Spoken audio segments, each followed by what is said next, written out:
The following Earth Angel Media presentation is brought to you commercial-free as a gratuity from the sponsor producer named after the show. Please consider their message. Find other high-value shows listed at earthangelproject.com. Enjoy the show.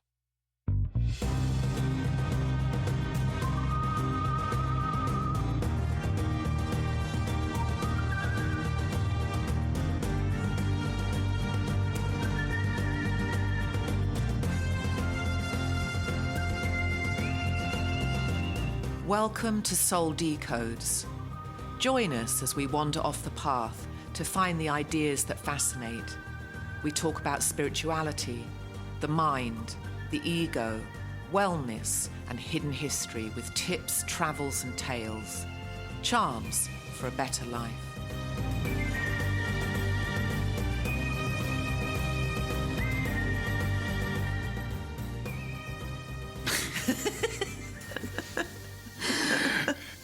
This time we've got it correct. That's good. Because I've got your microphone actually turned on. Test us. Is this thing on? Yeah. So anyway, gosh, I have to beg your indulgence for not turning on your microphone last time. It was such a good episode, too. It was. Yeah, and there's no reproducing that because we just shoot from the hips. So but we're both, if we were scripted, we'd be able to redo it, but we're not. But we both learned from that so many things. And my niece was there, and she loved it. I mean, because I could see her on my peripheral vision, and she was just absolutely immersed in it. But we're not going to cry over spilled milk. Milk. We're going to return to that topic another time, and that's the curiosity approach. Yeah. So for those of you listening, welcome. My name's Dr. Jolie Phillips. I'm sitting across from the beautiful Sarah Tirri. If you don't know Sarah, she's the founder of a church that'll be named later. But good. she's also a very prolific author. I'm a doctor of holistic natural health and a serial entrepreneur. So we're going to bring you some insights on some things, but the truth is, I don't even know what those things are. So no, we never know, really. We don't know. Mm-hmm. So I've got a couple ideas. Do you have a couple ideas? Well, you had mentioned, so I was kind of tripped by this. You had mentioned the golden age after the last episode. Okay. So I've been thinking about that and what that means, what it implies. So the golden age, biblically, is a future moment of peace and prosperity where Jesus returns and we've got 1,000 years of everything wonderful. Golden ages have been looked at with melancholy as it's something in the past that was great.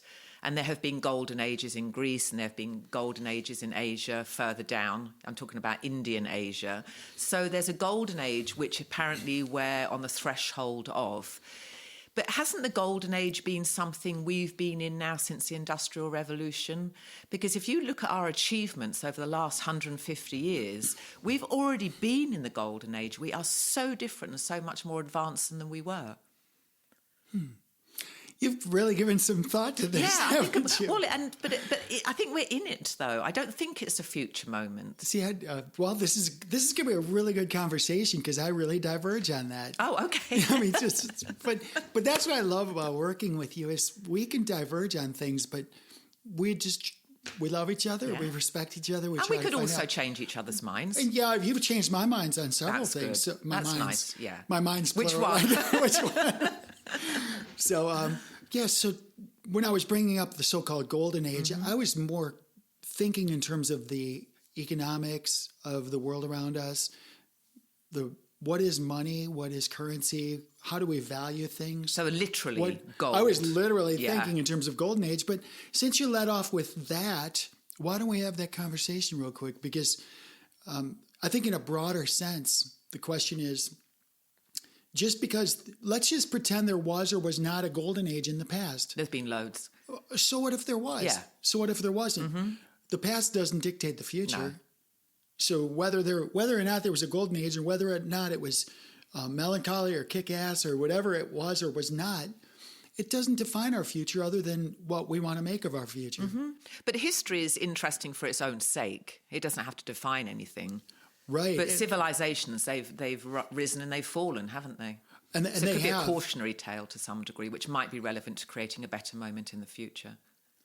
Yeah, and it's relevant, but the caution with history is that the victors always write it. Right, so we don't even know what history is. So there's so much history that's lost. Like for the Christians, there's so many beautiful gospels they don't even know about. You know, we've talked about those in the past. Yeah, so history is very loose, isn't it? Because we don't know really what's been going on and what hasn't been going on. And if you talk to people that believe that we the people, humans, have been genetically altered by aliens, they're going to present a complete set of Do you believe facts and figures. Do you believe in the possibility of that? Because I do. In a loose possibility. It wouldn't surprise me at all. Well, there's very little We don't doubt. know what God is. We don't know what else he's been doing in the universe. We don't know what his other creations are. Yeah, there's very little doubt that when you do regression analysis on our DNA, that there was something that happened to our DNA. It was not evolutionary. But could this be of divine design? Or you think it's meddling? Well, I mean, sure, why not? It could be meddling. And was it meddling with a great outcome in mind, or meddling to turn us into some sort of slave planet? I mean, probably yes. I mean, all the above. All the above. But it doesn't really... So, okay, the importance is that you're asking those questions. Yeah. The important thing is that we ask questions and stop trying... Because when we enter the scientific model, there's like 6 main components. The first component is to make observations and ask questions. Mm-hmm. So we're at this very first stage, and I would encourage everybody to just come along with us. We don't need to draw conclusions. The important part is the process, the thought process. Wouldn't understanding our origins help us navigate the future, though? Well, I mean, let's assume that we were genetically changed and this was meddling by some super advanced alien species in order to enslave us to some degree. If we knew that, we're going to be like, okay, well, how do we get out of this? How do we make whatever has happened to us work to our advantage? You've got to wake up if you're going to do that. Well, I think your positioning is perfect, because let's just pretend that we were genetically modified. That we're all doing well. Generations ago, and somebody created us, and they took our mothers and injected them, and now we're here, and we've been dumbed down and slaved down, and we're basically here to produce. Well, it sounds like some botched experiment. Or is it botched, though? Are we are we the product of someone genetically altering us to make us the way we are now? And I don't know. Or was that by default a byproduct, or was that intent? Well, I like to think that, I mean, you and I, we talk about consciousness quite a bit. Mm-hmm. And many of your books, and for those of you just listening, there's a lot of books that Sarah's written about these subjects, but specifically consciousness and the way we think and how we think and whether we think, because some people just don't think yet, or they how we think is vital. It's so important. But to kind of bring our thoughts and to tame our mind and to focus our mind. So where do we put our attention? And my interpretation is, regardless of how we got here, whether we were accidentally like lightning bolt that hit slime when we evolved to be here, or whether we were put here as a slave race, or whether we're, in my interpretation... Could it have been Darwinian evolution, that we were a single-cell amoeba and here we are? And I personally think that we're infinite beings and we volunteered to come here into this earth space. In which case it's all good. I actually look at this a little bit like, let's just say you and I were, teenagers, just learned how to drive, and we're going to go to spend a day. It's a beautiful day. We're going to a theme park. And we look at the weather. It's like, yes, we're going to go to this, they call them Six Flags, or they have, I used to like Cedar Point. It's up in northern Ohio. And, you go to these theme parks and you're excited, and there's going to be great things that happen. There's this level of expectation that you're going to go and have a great time at the theme park. But then some guy spills beer on you, and somebody dings your car, and they're out of your favorite food. And it's too hot. And your girlfriend's being a bitch. Yeah. And, I mean, it's just kids crying it's everywhere. Too hot, and the scum kid, the bathroom smell. The lines are too long. The bathroom smells. So there's all of these things. So you have this idea that you go to the theme park with this expectation of greatness. But even with all those things that happen to you, you still have to navigate it and get the most out of that experience. Choose to enjoy it. Right. Yeah. So even though somebody's there's going to be a stinky baby diaper in front of you, right? Even though that's going to happen, you still have to navigate that. That's a microcosm of what I believe we as souls are experiencing with this earth. I totally agree. We've had all these experiences before here, and we're going to have soul experiences after Elsewhere. we leave here. Yeah, and in between. But you and I are sharing this earth experience now, and we're learning from each other, having fun doing it. And I think that's pretty much the bottom line, isn't it? That's the Cedar Point, or the. This is not a paid advertisement, but because there's other theme parks, but it could be a concert. Whatever we choose as sovereign divine individuals to do together, and we do it with mutual respect and friendship and with fun in mind, then it becomes an experience that we can learn from and grow from. And if we choose to just enjoy, we can just enjoy this. I would say that enjoying life is the premise of our existence, and manifesting reality, because I think, or believe, I hypothesize that we're in a simulated reality to some degree, because we reincarnate over and over again. So whatever this is, it's what the Hindus called Maya. It's an illusion, because when we die, we're not extinct. We go on to being somewhere else. So we're here to be happy. And being happy, you've got to focus your attention to be happy, because you'll end up in thought forms that will swamp you and will harm you, because you will manifest out a reality according to that vibration. So being happy is not a frivolous thing at all. It's the end game. So, we're talking about the golden age, and my interpretation is that our involvement with this earth space as divine sovereign souls is part of our golden age. I think that we're here voluntarily, and this is a really good opportunity for us to grow, to learn. Does that not make every age a golden age then? Well, you that's could have said my this point. 500 years ago, couldn't you? You're so good. You jumped me, man. You jumped my... So, it's all golden, baby. But that's my point, is it's all gold. It's all good. So, you might say, well, how does that work? Well, when you look back at history, like, you'd like to think that there's a section of the Dark Ages, the medieval, where people were lopping each other's arms off for... That does sound pretty grim. It is pretty grim. But remember, history is dictated by the victors. And we're finding now, now that people are allowed to freely speak, like on different platforms, some of us are no longer being censored. So we're learning the truth about different things. The truth about medical procedures, frauds that were perpetrated upon us by former governments, secret handshakes between different international entities. We're learning about all these things because we're allowed to freely communicate now as divine sovereigns. Prior to that, the technocracy was putting such a clamp on us that people like me, we got censored every place, just by raising questions. So here we are in the scientific method, and I'm up at this upper corner where I'm supposed to make observations and ask questions. It's the first part of being scientific. It's actually the first part of being a child. Where if you really want to be a child, you're going to make observations and ask questions. Yeah. Be for who's ever on the spiritual path as well. Just for asking those questions, we were getting censored.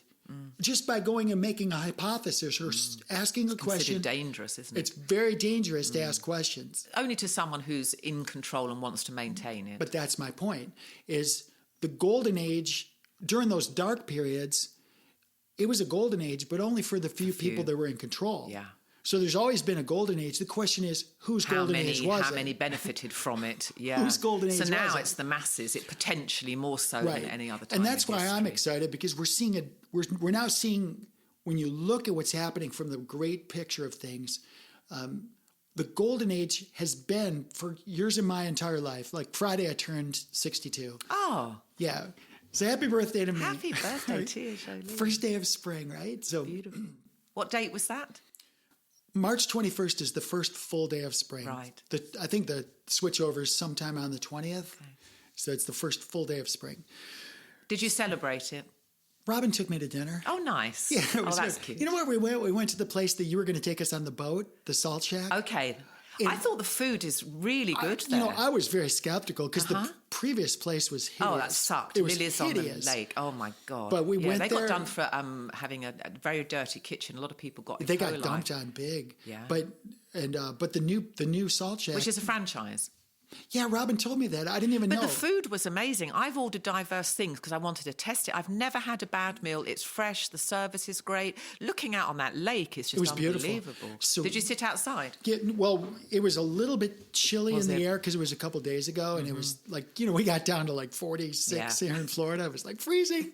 So I know you people up in like Newfoundland are like, you're a whim. Yeah, but it was a beautiful experience. We didn't intend to go out. I had to get a tractor part for I got to see this picture of my tractor. I call her Honey Badger. Honey Badger tractor. Honey Badger. So, but I had to get a part, and we're out, and she's like, I know you don't want to go out and eat someplace, but we really should try the Salt Shack. Yeah.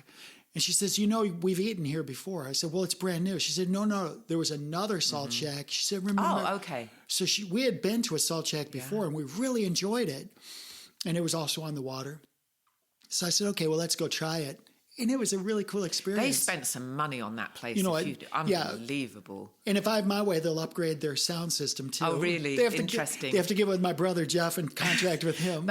Could you imagine being there if it was full of people, like at 7:30 on a Friday night? Acoustically, that would just be like this massive, great barn. Yeah, it's too much. Thankfully, we got there about 4:30. Oh, that's a good time. And no sooner we were ordering, it was packed. Yeah, I know. And you know what it is? It just shows that there's so few good places to eat here in Clermont, Florida. Especially on the lake as well. Yeah. You and Robin will have to take my jet skis because they're being parked down at Cypress Cove Marina, and you can just pull up on the beach. Careful what you say. You're going to go and... I've already got you your armband. You're having your own. So yes. I love it. The Soul Shack will become your local at that point. Is one of them Barbie pink? I don't remember. No, they're both bright red. Okay, that's close enough. I can spray paint them though. So anyway, I don't know happy birthday anyway. How are we talking about birthday? We're talking about... it's the golden ages. The golden age. So what I was saying is that over my... I told Robin, I said, okay, I've been 21, and now 20. So that's 62, right? So almost 21 again. So 30 times being 21. All of the years I've been alive have been pretty much, there's been not truths perpetrated upon us. I can't say there were lies because I don't know their intent. But whenever you marry an intent to deceive with the act of deception, that's a lie. Right, I understand that. Yeah, because that was kind of like our training at the Air Force Academy about the. Say that again. Well, the Cadet Honor Code. When at the Air Force Academy, we had a code of conduct, but we also had an honor code, and the honor code said, "I won't lie, cheat, or steal." And lying is the intention. So I won't lie, cheat, or steal. Nor will I tolerate those who do. And I got a story about that, but lying, we went through all this stuff. So like if you come over to my house and I cooked that night and the meal was hideous, okay? So Robin didn't touch it. I did all of it and it was hideous. And I asked you, Sarah, how did you enjoy the food? Did you like your meal? Right. And I look and there's nothing touched, right? But you say, oh, it was delicious, darling, right? Right. I know you're lying to me, but you're okay with that. But so we had always had these questions from an ethics standpoint. Is that really lying? So my intention, is it, yes, okay. Is that really actual lying? Yes, it is, because your food sucked and I hated it, but I don't want to hurt your feelings. Or if you told me, it's, Jolie, where did you put my purse? And I said, well, it's on the chair in the kitchen. And you went, and I didn't put it on the chair, it was on the couch. And you came up and said, you're a liar. It was not on the chair. It was on the couch. Well, I did. I said something wrong, but did I intend to deceive you? Yes. So you need both. You need the act. And then the action. You need the intent and the action. And those are not always easy to discern. So, because we as humans, we like to trust people. We like to trust our doctors. We like to trust our media, our news people, our politicians. We like to trust those people. So Sam Harris wrote a really good book called Lying, and that's a good book. And oh God, this guy is just a genius, a Jedi genius, and I decided that I don't want to lie. So even if but it's very difficult not to do that. You'll be amazed all these little lies that you say, and you actually don't need to. So if you'd cooked a meal and you said to me, "Did you like that?" and I don't want to have to lie to you, you'd have to be receptive to not being hurt. And I would say something, I think it could use more salt, or I could give you feedback, but I'm going to lie in order to preserve your feelings. And Sam Harris, and I've tried this, it's very difficult not to do that when you're just around other people. And I found, and I've caught myself in loads of like mini lies, but not lies that are going to hurt anyone, to preserve someone's feeling. I mean, I've lied to preserve relationships. So what is lying? I mean, is it necessary? And you should try, I mean, I'm not saying that you're a liar, but when you wake up tomorrow morning, just work out at the end of the day, have I said something or have I lied about anything on a tiny, tiny level? And it was an eye-opener to me that I had been doing that. And you have to be very conscious not to do it. You really have to focus your attention. Well, this is a really good, I'm glad you brought that up, because the number one thing you should do is not lie to yourself. Because we tend to lie to ourselves. All right, ego mind depends on us. Yeah, so that's the number one thing, is stop lying to yourself. Yeah. If you're eating a bag of potato chips every day and you're going to think you're going to do well on that 5K run, it's just not going to happen. Yeah. I mean, it might happen, but you're not going to do well, or it's not going to treat your body well. So we lie to ourselves, we have to stop to lying preserve to ourselves. our own, to allow ourselves to be free to do what we want to do, even if that's not good for us. So we're lying to ourselves. It's justification. About that. It's a justification. But I like this idea of lying, not the idea of lying, but the discussion we're having about lying, because I would rather be quiet than say something that's false. Yes. So yes, okay, that's better. Just like you and me, what you said is gold, because how did you like the meal? Well, you don't want to lie. Mm-hmm. You don't want to say you enjoyed it because it was too salty, right? Mm-hmm. It was like, oh, I couldn't even hardly eat it. It was too salty. Well, there's a way to say it, and I call it the sandwich approach. But if I was at your house, you prepared a beautiful meal, and there's soft music and candles and great company, and you would say, well, Tia Julie, how did you enjoy the meal? And I'll say, the meal? This experience is amazing. Right, so you would, right? Yeah, so you deflect slightly. I'm going to say, this experience is amazing. The way you prepared the house, just your you're dressed divinely, the ambiance, the music, the overall presentation. So you're not addressing the question then. You're just going to. Well, here's the sandwich approach. So you open up with something powerful. Yes. And then you say, hopefully they don't pinpoint you down to the original question. But then you go to the food, and I'll address the food. I'll say, you have such a diverse selection of foods here. There's so much to choose from. I think that the food in general is a little bit salty for my likes. Oh, for the my likes was a good one. They're a little salty for my likes, but the dessert was crazy. This whole thing, and I hope you'll invite me again sometime. I just love this experience. So you've built the whole thing up, and then removed where the insecurity. Because if I said, I actually probably wouldn't say, did you like your meal, if I could see that you didn't eat it, or that you'd. Because you don't want that feedback. Yeah, I don't. Well, it's already apparent to me that you didn't like it. Yeah, I'm the opposite. I really want the negative feedback. Now, I don't want somebody saying, you're an effing idiot. Why would you salt it so much? I mean, that's... So I like your approach. So you're not going to directly answer the question. Well, I do answer it, but I sandwich it. You sandwich it between this big, beautiful, the music was lovely, the smell of the candles, it was beautiful to be here, and there's a starry night. You'd give all the feedback to what was great about it, and then you could put the sucker punch in, basically. I'm exaggerating for hyperbole. Yeah, sure, yeah. But I won't go like 15 things, because they're like, okay, get to the point. But I will say 2 or 3 things, and then I'll say, for my likes, I'd like a little less salt. I like people to salt their own foods. Yeah. So I'll just... And I don't like pig's feet in general. Yeah, I generally don't eat pork. But I'll just say stuff like that. So I like it. Just kind of frame it up. Because so you haven't lied. You haven't lied. You framed it up. You were able to be... You were direct after you'd couched it and there's palatable... There's the classic one. I'll wait till you're done drinking. This one... it's like the elephant wearing a tutu. Does this make me look fat? Oh, that's awful. It's like...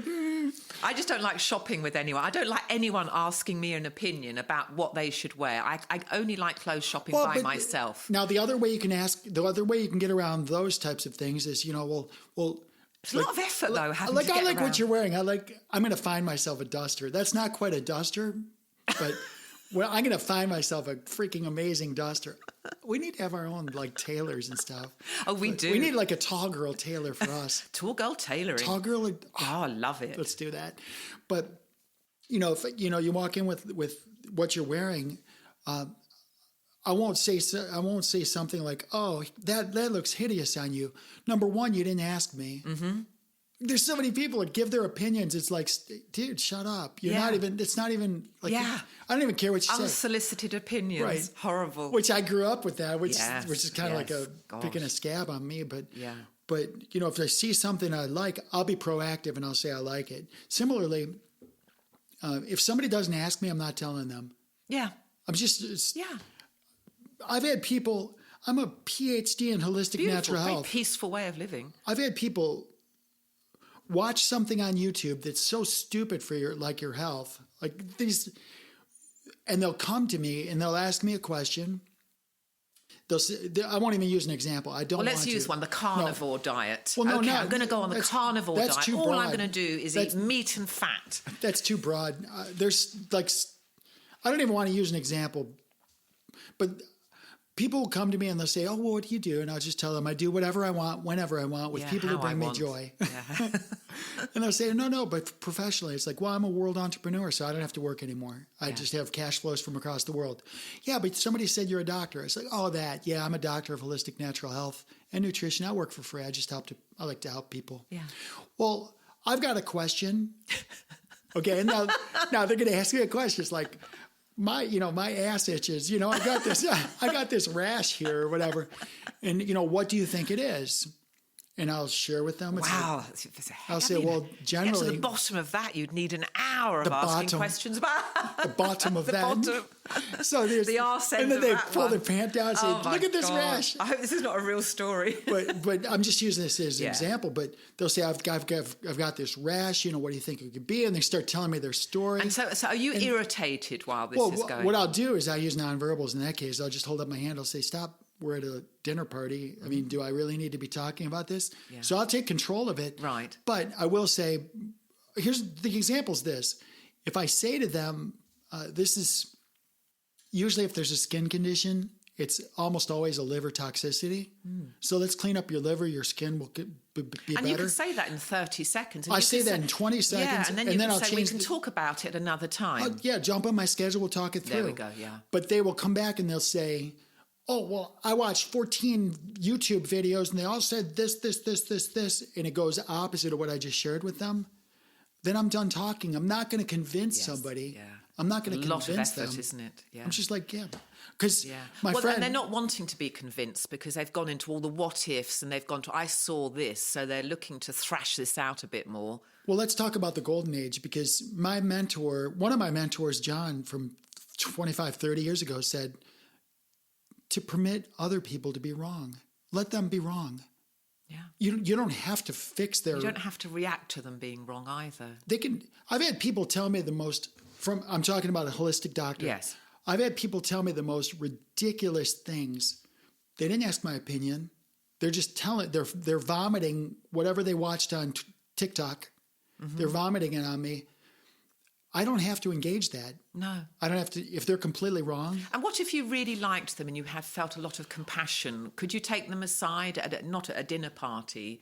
Well, have you ever said, I've got some knowledge that might be really helpful to you? No, I ask a more broad question. I very much use the Socratic method. I would say, well, Sarah, I find that fascinating. I've personally never heard that before. How did you come to believe that way? How did you come to believe that way? And I'll just leave it there. Have you ever been in a situation where you know that someone could benefit from the knowledge that you have and that if they understood it and were receptive, that you could make a change in their life? Almost every day. Yeah. Almost every day. But the thing is, just like you've got so much knowledge about writing and publishing, and now you're doing your radio station. You've got all this knowledge. Let's talk about the golden age, because this is the theme today.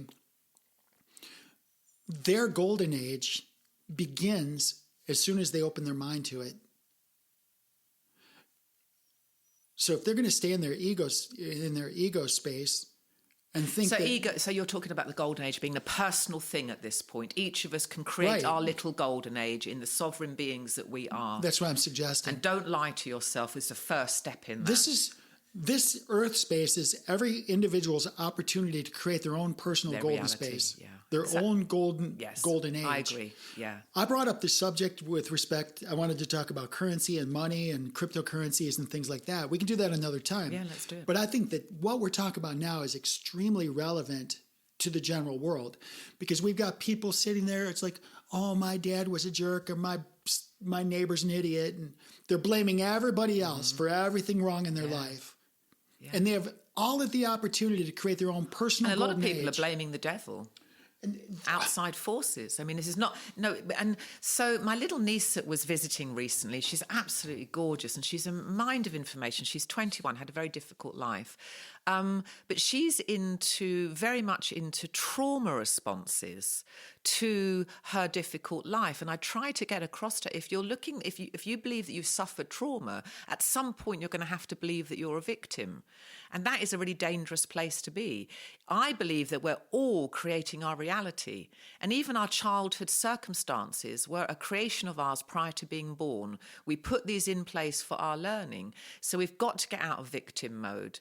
That's an absolute must. And then I think it's an advantage to believe in human empowerment, not God empowerment. Let's forget about the devil, forget about God. Let's understand as human beings, we are creating with our minds, hopefully, the golden age in our life. And I believe this is my best decade ever. I mean, this is my golden age, and I hope my 60s is until even next better decade. Than this. Then we're going to kick ass on that one. So we're all trying to create, and in pockets as well, because that will bleed into an environment that you're a part of. But we're all creating a mini golden age individually. And it isn't some big consensus reality, although that would be nice. Heaven on earth, which you and I talk about a lot, that would be the epitome of a golden age. And I think we should work towards that. But I think it does happen individually. Well, I think collectively... But not being a victim is a good place to start. Yeah, collectively, the golden age for all around us will happen as soon as we individually make decisions that we're going to create our own golden age within us. And we got to this because we the first thing is don't lie to ourselves. Right. Stop lying to yourself. That's how we're pivoting back to that. And a lot of times be truthful. You don't even know you're lying to yourself because you don't know where you got your belief system from. Yeah. And you don't know how self-deceptive the ego is. I mean, the ego is capable of lying. Okay, I can ask you this. What is the most important meal of the day?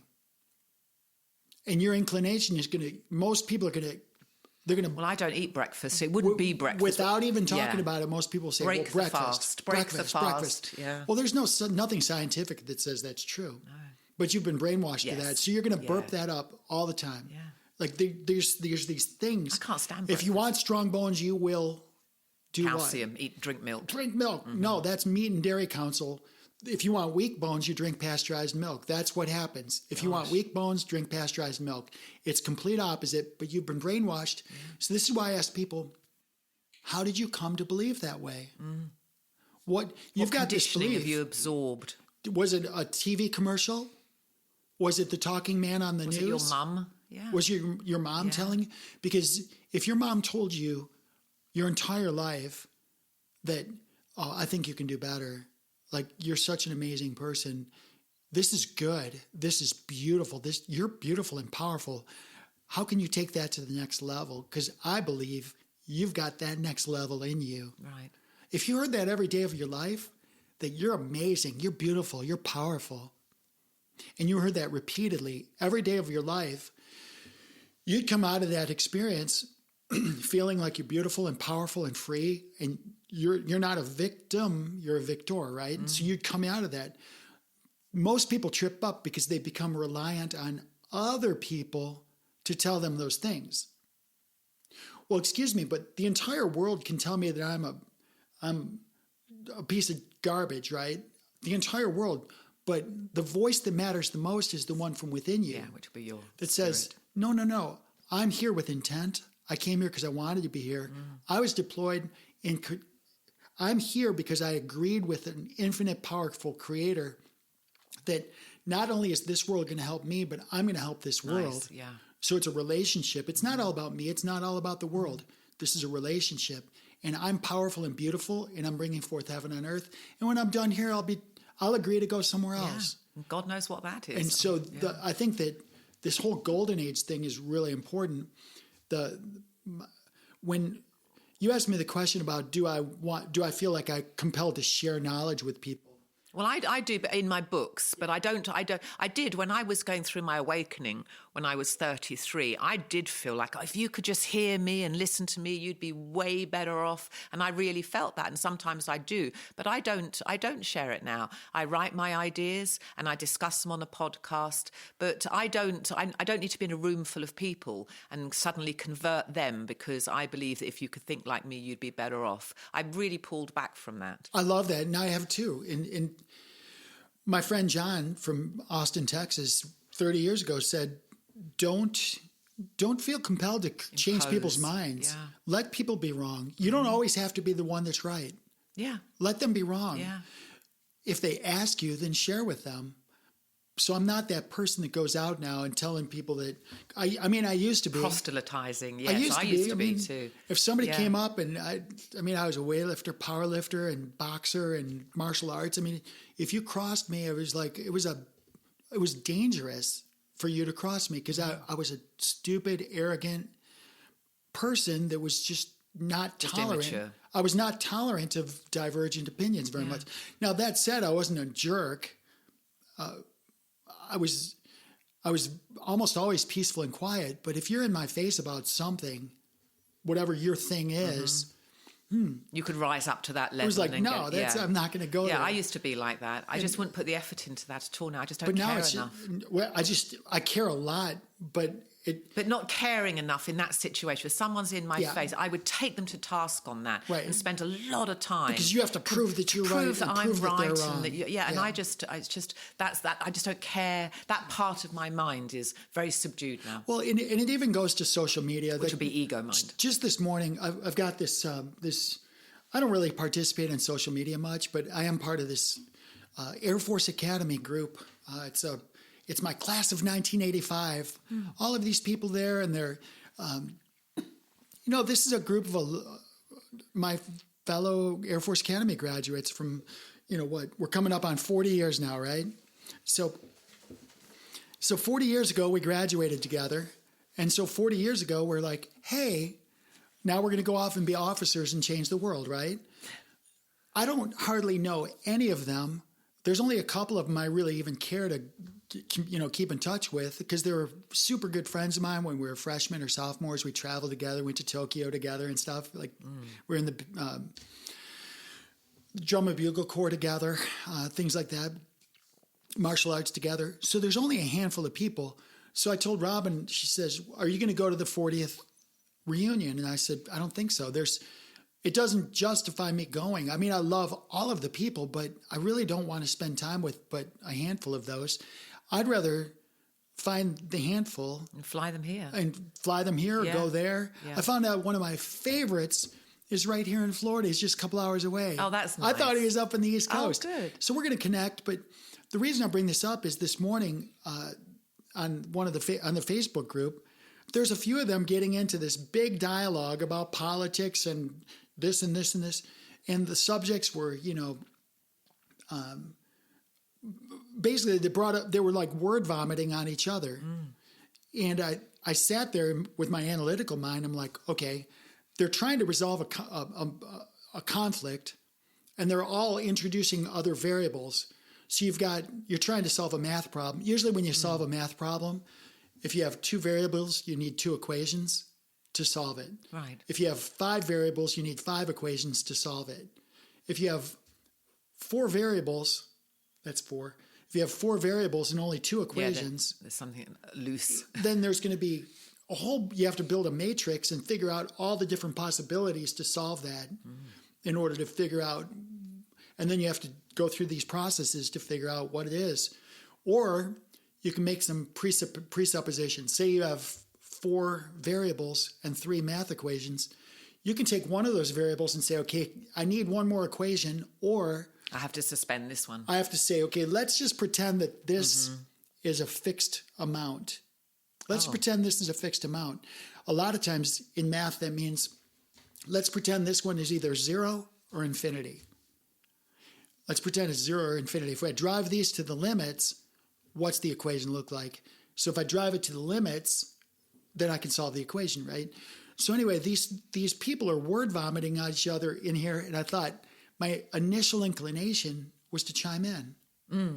That would be the ego response, not the spirit soul response. And so I actually started drafting a response, trying to bring peace, because they're like pooping on each other. But they were enjoying it probably, weren't they? But that's the thing, is if it brings them joy, great. But to me, I was just like, you know what? They're not going to learn until they're ready to learn. Yeah. So, and they probably each individually want someone else to learn from them because there's an arrogance behind that. And what's funny, when I look at both dialogues, both of them had shreds of validity. Like they were both introducing that would have been a good thing to say. They both introduced elements of truth. And this is what I was sharing during one of our last podcasts is, when I look at a cylinder, if I'm looking at it sideways, I see a rectangle. Mm-hmm. If I look at the bottom, I see a circle. Yeah. So depending on your perspective, you're going to see something different. Yeah. And but the way of processing that is everyone's got a point, and then assemble this puzzle in your own head. I remember when I was very, very pushy about my point of view, there was some energy that I enjoyed, and it was ego energy, and I enjoyed it, but it's very intense, and it's not the best use of your time, but it's quite intoxicating to want to be right, to want to be powerful, to want people to say, oh yeah, Sarah, that's a really good idea. But it's not soul energy. It's ego energy. I agree. And people talk about politics, and it's just, and you've got to be careful. If you're talking about something that you're passionate about and you're really trying to convince someone else that you're right, you've got to watch your own vibration. Is this damaging your own peaceful vibration? Or is it getting so intense that someone else is wrong? Because then if you're doing that and you're lowering your vibration, then that's actually going to manifest in your physical life. But people haven't made that correlation. They're just getting off on the energy without realizing the implications of that, which can be negative. Thanks for sharing that. This is a really good point. So I think based on what we've talked about, we're at a place where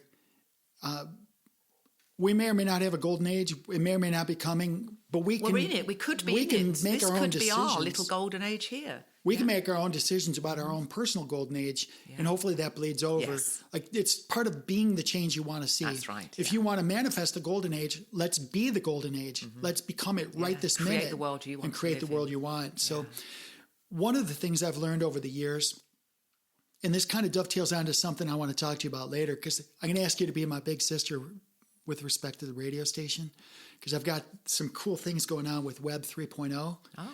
So do you have anything else before I go there regarding the golden age? No, just I think you and I agreed. The golden age is what we're each individually doing, and then I would say heaven on earth is what we're working towards. But we're each manifesting a little golden age, and hopefully when you do that, your influence becomes more, and then you can help other people do that if they're interested in. In addition to that, looking backwards or looking forward and saying there was a golden age or there's going to be, we have to acknowledge that a lot of what we have seen in the past may or may not be true. Right. Or even maybe it's partially true. Mm-hmm. But we need to dive in and explore that. So it's further. Interesting, but not particularly relevant. Don't let to it define. Moment. Yeah, don't let your past define your future. Mm-hmm. Just ask a lot of questions always.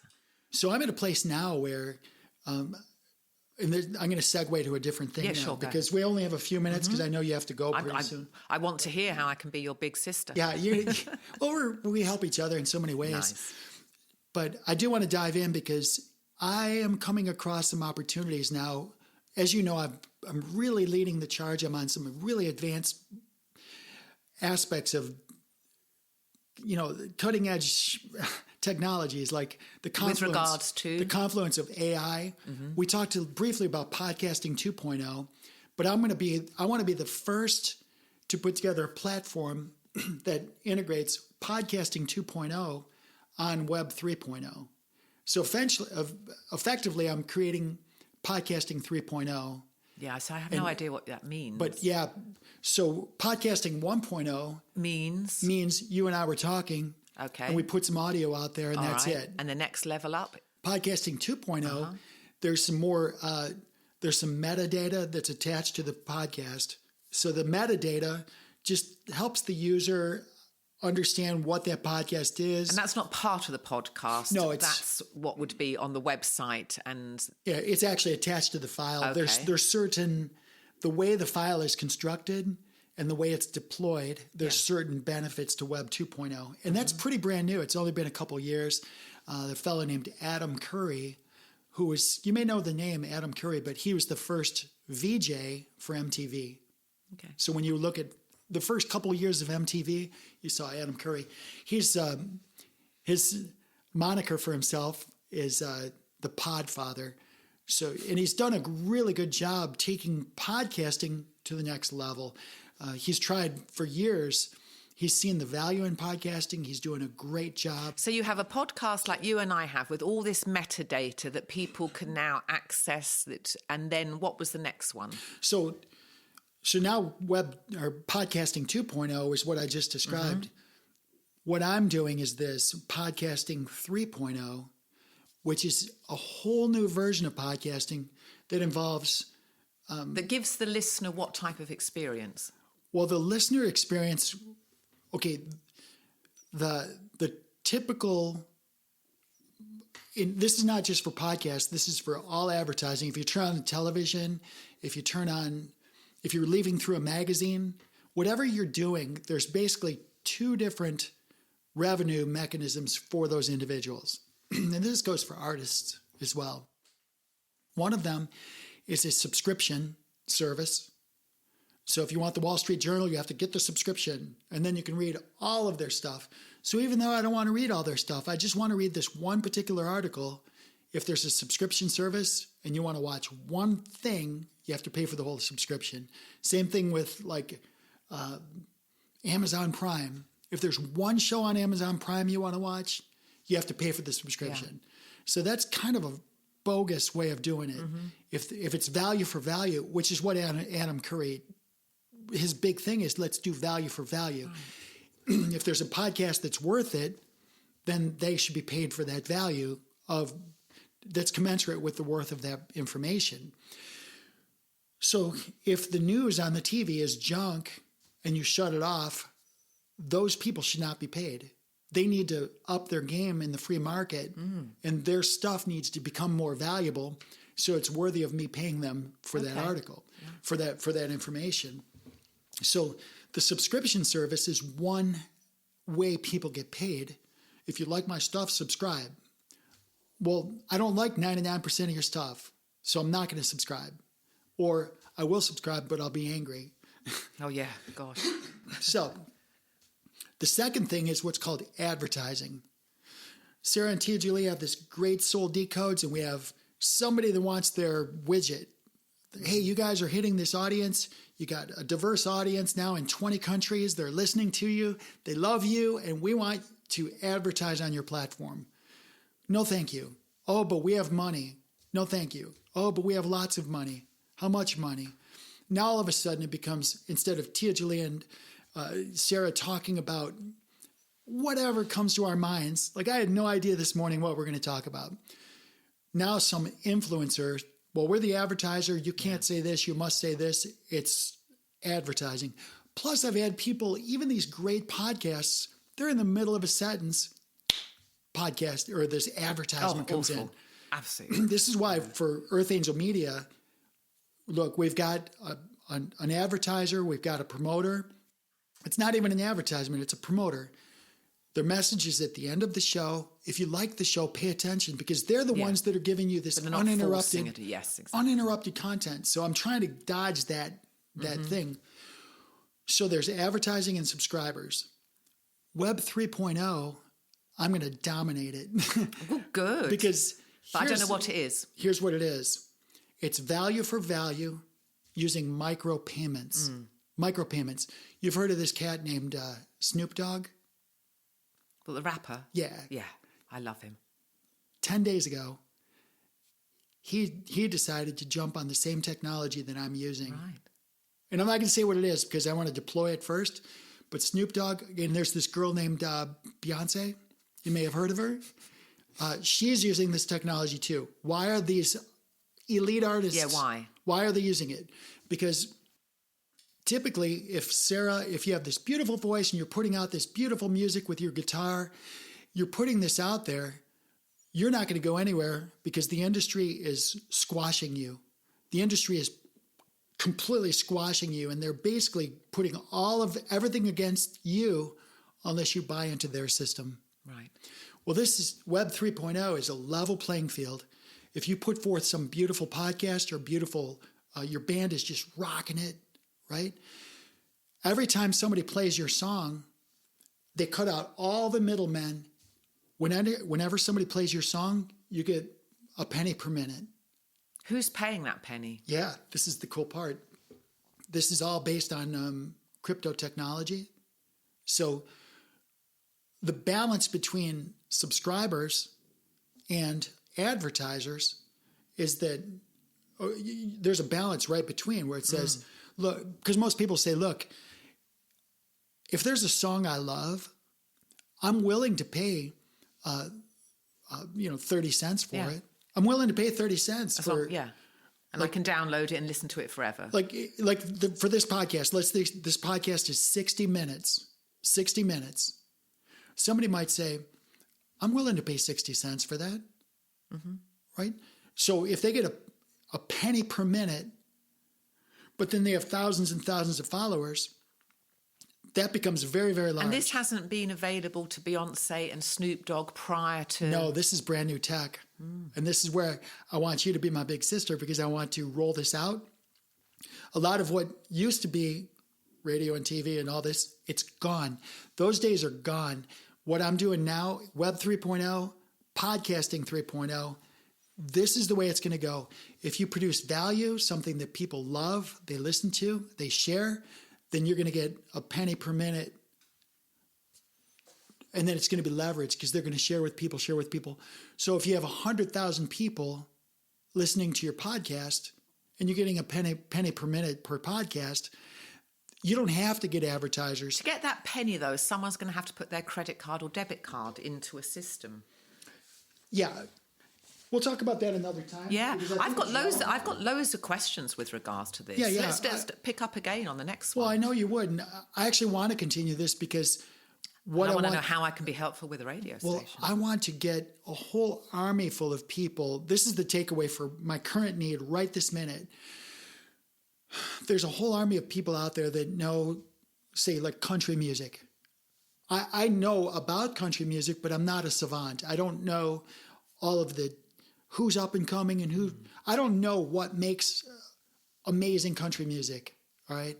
But somebody out there does. Same thing with rap. I like some rap, but there's somebody out there that knows exactly what's what. You know, they're like leading edge. I want to make them the Web 3.0 VJ. I want them to be the next DJ, and I want to put them on the Earth Angel Media platform, and they can become the DJ for that genre. Nice.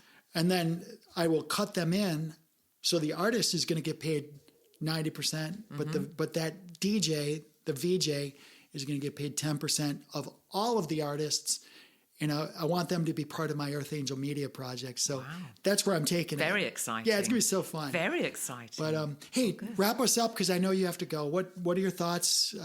Well, I can't wait to hear more about this 3.0 project. So we'll talk about that when we get together again. And this has been lovely. Me too. Yeah, I've really, really enjoyed it. Yeah, I do too. And this has been such... And then we've got to talk about all the crypto stuff. We should do that maybe on Thursday when we get together.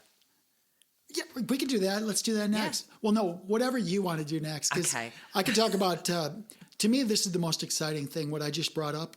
Well, let's talk about that. So we'll talk about that Let's explore that further. And then the one next, after that, we can do the money, currency, and stuff like that. Sounds good to me. Hey, y'all, I hope you enjoyed Soul Decodes. We're here at the Phillips Island, and we want you to share this with other people because I think if you got value from it, I think probably it's reasonable that other people might get value too. Yeah. So we just thank you for being part of our world and have a great day. Okay? Thanks, guys. Bye.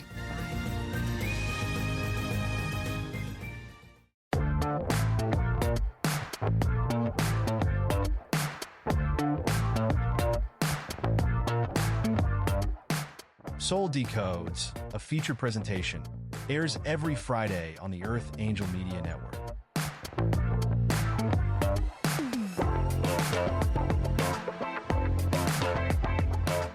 This episode of Soul Decodes is sponsored and produced by Live Pure.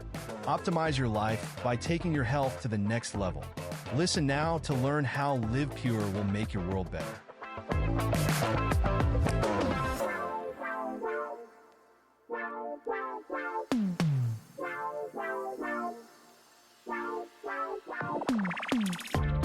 Live Pure is an American-based distribution system of online portals that give discounted access to clean, potent, natural, and ethically sourced healthy solutions for fat loss, muscle gain, immaculate skin care, immune system support, whole body cleanse, physiological balance, and performance support for athletes of all ages.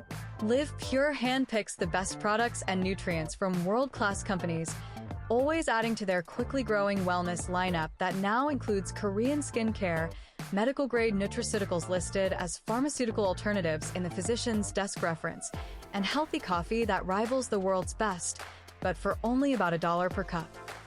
Soul Decodes listeners looking for vitality, youth, beauty, and better health can get 25% off retail by visiting livepure.com/Sarah Tirri and signing up for free as a preferred customer. If you are a content creator, influencer, or home-based entrepreneur looking for worldwide cash flows from the emerging gig economy, Live Pure's state-of-the-industry brand partner affiliate program can bring you up to 7 different payment vectors as bonuses. As a content creator aligned with Live Pure and Earth Angel Media, you will enjoy massive co-marketing benefits, including a cutting-edge website that is personally branded to you or to your business. Sign up as a brand partner at livepure.com/Sarah Tirri, or drop us a note at connect@earthangelproject.com to get more information.